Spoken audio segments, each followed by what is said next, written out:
Thank you. Well, I'm Barb Kelly, and I'm just recent past president. Thanks for this opportunity. It's always nice to see our peers and comrades, and I'm grateful to have been able to serve at ISNA and as president, and I was happy to do so, and I'll have to say is probably the best experience in my professional life. My best experience, not in my professional life, is having a son who's been a blast to raise. So this rate's pretty far up there. I've been a member since 1975 when I first graduated from Purdue University. Go Boilers. They're playing Notre Dame tomorrow. Sorry, Anita, I have to go with Purdue and not Notre Dame. Okay. And it's one of those things that I was told that, you need to be a member, you be engaged from the get-go, and I always was. Thank goodness for Helen Johnson, who was the first dean of the School of Nursing at Purdue University. It was in the technology area then, and I didn't get into it at the beginning because I thought I wanted to be a medical technologist. So I was in that school, and then I decided, I think I want to be a nurse, and so I walked into her office at Purdue University, which is in a little teeny hellhole, on the other side of campus. And she goes, "Why should I let you in?" I said, "Gotta think fast, because I'm gonna be president of ANA someday." And she just went, "Well, you're in."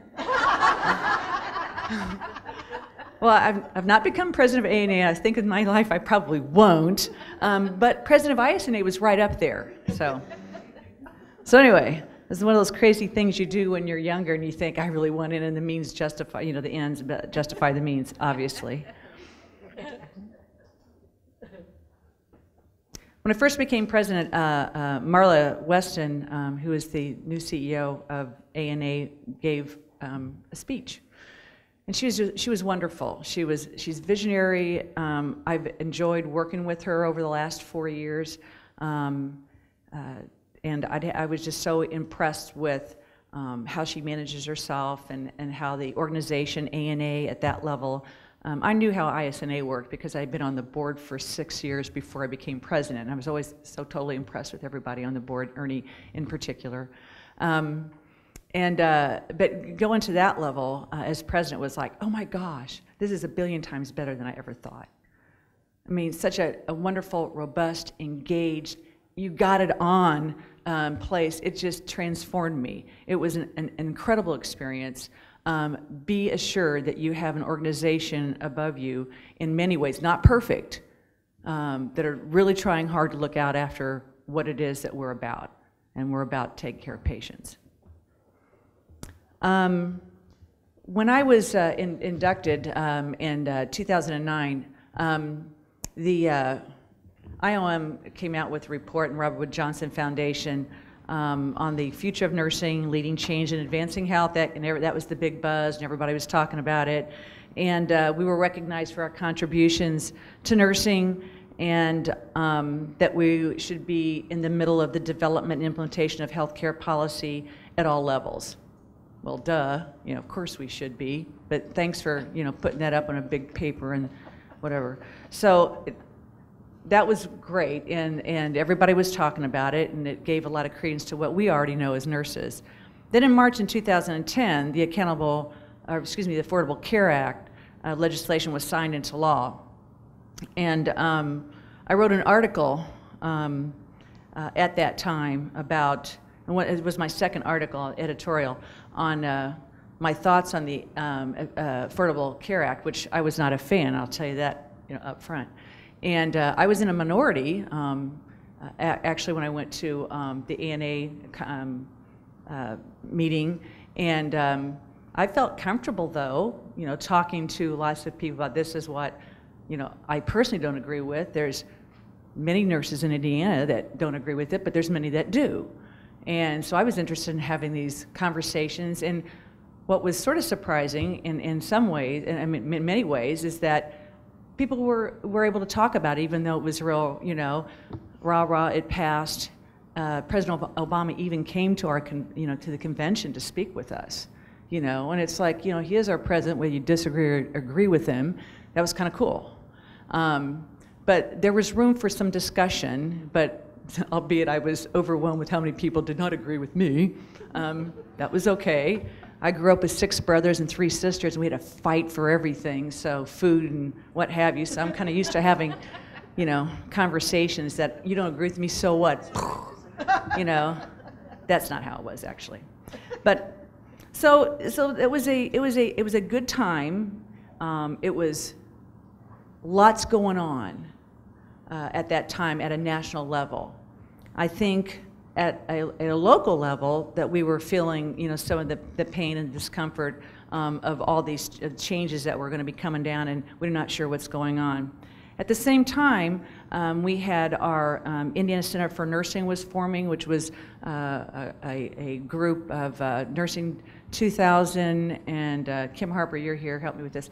Nursing 2000, Indiana Nursing Workforce Development Group, and Nursing 2000 put north, all were together and formed a partnership and an organization that kind of pulled together workforce development issues for Indiana, which was huge. All this is all happening at the same time, and then this group then also partnered, and ISNA was in kind of the middle of that at some meetings that had, I think had, I forget it was with Ernie, and we were in a meeting with, I think the Tri-Council, deans of directors, nurse execs, and trying to figure out a way to be part of this regional action coalition, which was an action coalition that was kind of funded by AARP and Robert Wood Johnson Foundation that would help states promote those recommendations that were in the IOM report. But you had to be a partner with somebody, and so because ISNA really had networked, and Ernie at the time was executive director of IHEC at that time. Well, let's partner with IHEC and the nursing group because they wanted to partner with somebody outside of nursing to form this statewide committee that would help promote those recommendations at a state level. And we were one of the first, I don't know, 10 or 12. The second wave. Huge big thing. And so we were a RAC, a Regional Action Coalition. We were with a bunch of women. You don't want to be called a RAC, but we changed it. Yeah, that didn't last long. We changed the Indiana Action Coalition. And so that was going on, and I was privileged to be, and still am a member of the steering committee for that, that we look at all those recommendations, which is all to help nursing to be at the table and for us to move forward in a lot of those recommendations. So that was kind of a huge, and has taken a lot of time, in nursing as a group all over the state now have another mechanism to work together to promote nursing. And Kim Harper is the executive director of that. You want to stand up, Kim? We're very lucky to have her. She's done a great job and continues to do, to be on that committee. So all this was a lot going on at the same time. We had a new elected president, Karen Daly, who started with ANA, who I had the opportunity to spend quite a bit of time with her personally, and that's been great, being able to talk with the president of ANA at a personal level about different issues. They had a panel discussion at that time when she was elected, similar to this. The past presidents highlighted their paths plowed by each of the leaders that led them to the healthcare reform that, you know, was in 2010. And that was really, and some of them didn't disagree, were disagreeing with each other about different things. So it takes a lot of angst, a lot of engagement, a lot of people with different viewpoints, and you come with some kind of a hybrid something, you know, that hopefully will work. But it's not something that happened in 5 years, it's something that happened in over 30, 40 years. We had one president that was there with Lyndon Baines Johnson as they were signing the Medicare Act. I mean, is that like cool or what? Standing right there with him. That was how robust and how deep and how strong ANA is. So it's true when they say we stand on the shoulders of others before us. It's absolutely true. And with this group here, it's fun to listen to everybody. When I first became a member of ISNA, it was right before Brenda Line was president, and it was pretty fun to watch her, feisty person, doing her thing as president. And plus, she was really young. I was like, "Oh, we can do this." she can do this, we can do this, but what you don't know that she's pretty amazing. So, you know, you can't always do exactly what you think you can do, but pretty close. So since then, I've been around and been engaged at different levels. You know, when I had my son and I was traveling overseas with my husband, I wasn't as engaged, but I was still a member. You know, you see all these things that happen, how long it takes to make change, especially legislative, regulatory change. You just have to be perseverant, you have to be engaged, and be patient. Now, having said that, I'm a person that walks around with a sense of urgency all the time, so I'm a little schizophrenic sometimes when it comes to that. And so this is coming to now. When I was president, the Affordable Care Act, the IOM report, a lot of energy was spent, you know, working on committees and reforming to look at those kinds of things. And I think you're seeing, and I think you will be seeing in the next 2 or 3 years, some of those issues that will be coming up legislatively and regulatorily that we'll be talking about, and we'll be making some big decisions in that regard. We also, during my time, Dr. Cynthia Stone was chair of the Nurse Patient Safety Task Force, and she was involved, there's Cynthia, involved in chairing this task force to collect data about you know, standards of practice and safety and lifting in all the different hospitals. We didn't really know what Indiana was doing or what they had been doing and what were the best practices, and she finished that report, I think, just during my tenure, and that was a great report for nurses and what are best practices and what we need to do in the state. So that was another one of the I think highlights during when I was president. Another thing that happened and was I wrote one of the things we all get to do, and which I think is really fun, is write editorials or an article. You know, it could be about anything you want it to be on when you are looking at the ICANN Bulletin. I hope everybody takes an opportunity to read those. You get to know your presidents a little bit. I wrote an article on lateral violence because that was, you know, you kind of hear a little bit about in the literature about 4 or 5 years ago, and now you hear about it all the time. And I, at the time, was teaching a class that I was asked to sit in for another professor that couldn't teach. It was on issues and policies, you know, health policy, which I thought, this is great. I'm president of ICNA, I should be teaching it. One of the issues that came up that one of the students wanted to talk about was lateral violence.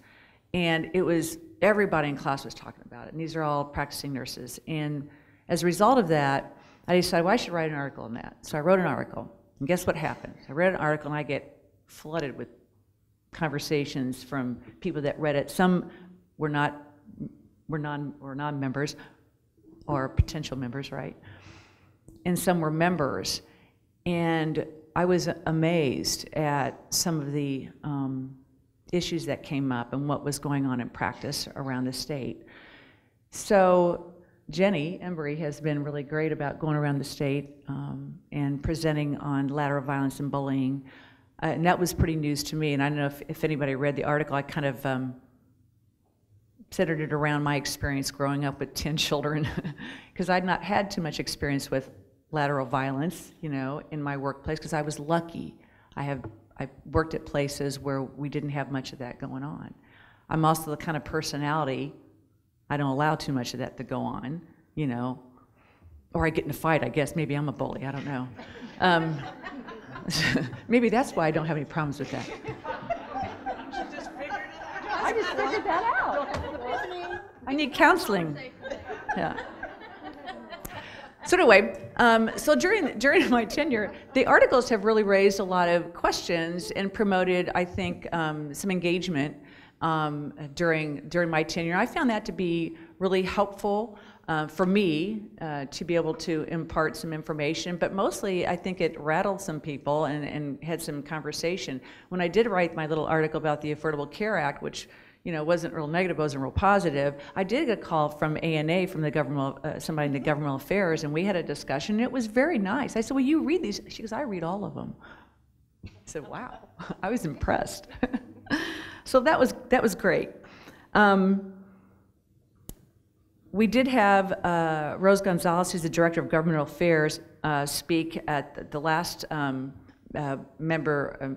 of the members that we had while I was president, and that was really good. I think it was informative for the people in the crowd, and I think having more of people from ANA, from our organization, talk to us locally, it gives you a better feel, a better attachment to what's going on, because we're all really one voice, and that's what we're trying to do. So during my time, I think the provisions 2, the commitment to the patients, and provision 7, which everybody's already talked about, advocacy for the profession and participation, would probably be the 3 themes, or the 3 provisions that I think were mostly directed in while I was in office. During our time also, ANA was in an overhaul, and I think Jenny will talk a little bit more about that during her time of reconstructing ANA to be more relevant, more flexible, with all nurses in the nation, because we have to be relevant and flexible. And I think what we learned is that all nurses need to be engaged. There's a lot, the young ones coming up, there's a lot going on. It's complicated. But you have to talk to each other, and you have to talk to both sides. You know, the conservatives, the liberals, the libertarians, I don't know, whatever. Talk to everybody and figure out where you are. But it needs to fit your values. It needs to fit the code of ethics, okay? Some of the issues that we talk about are not just about nursing. They're bigger than nursing. And so we need to be aware of those kinds of things as well. So as I finish, it has been a pleasure, and I'm grateful for the time that I've got to spend in ISNA, and I hope I continue as on the board for 6 years and then president for 2 years, and they were kind enough to put another position on the board that I can just still sit in for the next 2 years to kind of help Jenny along. But Jenny doesn't need any help, I'll tell you. So I'm still involved in that way for the rest of this year or whatever, you know, and then we'll see what happens after that. I encourage you to get involved. I encourage you to stay engaged, and thank you so much for the opportunity.